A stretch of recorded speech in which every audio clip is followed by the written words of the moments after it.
அசோப்பூர் கிராமம் பருவமழை வந்த இரவிற்குப் பிறகு எப்போதும் இருந்ததில்லை.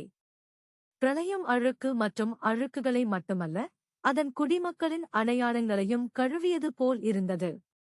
அந்நியர்களின் வீடுகளில் தங்களைக் கண்டறிவதற்காக மக்கள் விழித்தெழுந்தனர். அவர்கள் யார், எப்படி அவர்கள் அங்கு வந்தார்கள் என்பது நினைவுக்கு வரவில்லை.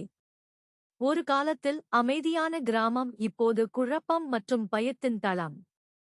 யாரை நம்புவது, எதை நம்புவது என்று யாருக்கும் தெரியவில்லை. கிராமத்து பெரியவர் ராம் என்ற புத்திசாலி மற்றும் வயதான மனிதர் ஒழுங்கை மீட்டெடுக்க முயன்றார். ஆனால் அவர் கூட இந்த நிகழ்விலிருந்து விடுபடவில்லை. அவர் அடிக்கடி ஒரு உரையாடலின் நடுவில் தன்னைக் கண்டுபிடிப்பார்.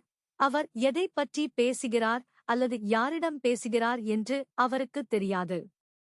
நாட்கள் செல்ல செல்ல கிராம மக்கள் மேலும் மேலும் அவநம்பிக்கை அடைந்தனர்.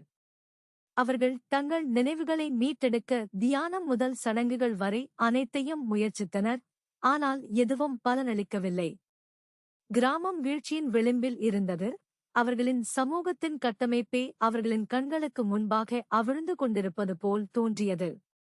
இந்த குழப்பத்தின் மத்தியில் லீலா என்ற இளம் பெண் தனது நினைவுகளை தக்க வைத்துக் கொண்டதாக கூறி வெளிப்பட்டார். அவள் கிராம மக்களுக்கு நம்பிக்கையின் கலங்கரை விளக்கமாக மாறினாள். இருளில் அவர்களை வழிநடத்தினாள். ஆனால் காலப்போக்கில் லீலா கூட தன் அடையாளத்தை சந்தேகிக்க ஆரம்பித்தாள். கண்ணாடிகள் மற்றும் ஜன்னல்களில் அவள் தன்னைப் பற்றிய காட்சிகளைப் பிடிப்பாள். ஒரு அந்நியன் திரும்பி பார்ப்பதைக் காண்பாள். யதார்த்தத்திற்கும் மாயைக்கும் இடையிலான கோடுகள் மங்கத் தொடங்கின. கிராமவாசிகளுக்கு பதில்களை விட அதிகமான கேள்விகள் இருந்தன. அப்போது லீலாவின் கண்கள் கரிய கருப்பாக மாறியது.